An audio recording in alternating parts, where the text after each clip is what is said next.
Hi, I'm Dr. Mary Barbera, autism mom, board-certified behavior analyst, and best-selling author. I fell into the autism world in 1999 when my firstborn son Lucas was diagnosed with autism just one day before he turned 3. Since then, I've become a BCBA, wrote a best-selling book called The Verbal Behavior Approach, earned a PhD, and created 2 online courses for professionals and gung-ho parents. Today, I'd like to talk to you about overusing your client's or child's name.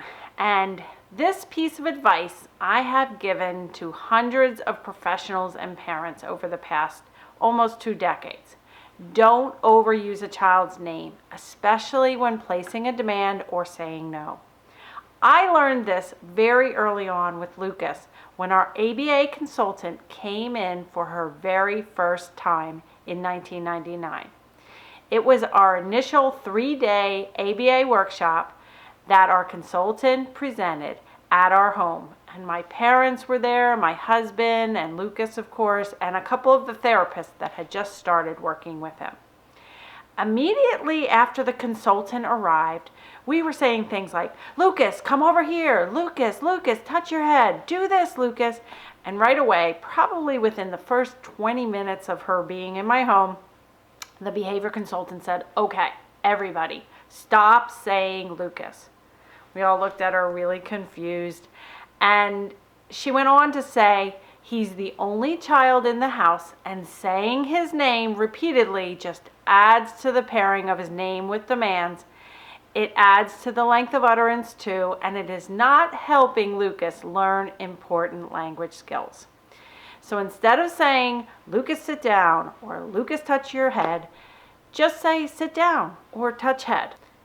Also, she told us that pairing a child's name with no, such as "Lucas, no, don't do that, Lucas, Lucas, stop," was very detrimental. So in addition to not using his name with demands, she told us to avoid using Lucas's name when saying no too.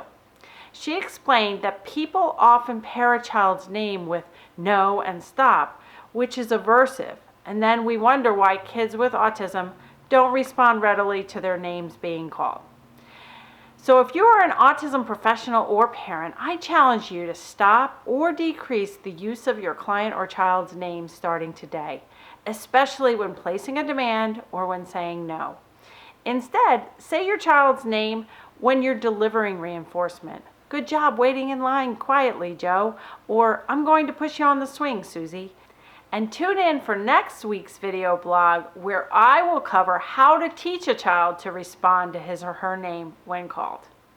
If you're watching this video anywhere other than on my blog page at marybarbera.com, hop on over to my website and leave me a comment there, or share this video blog on your favorite social media channel.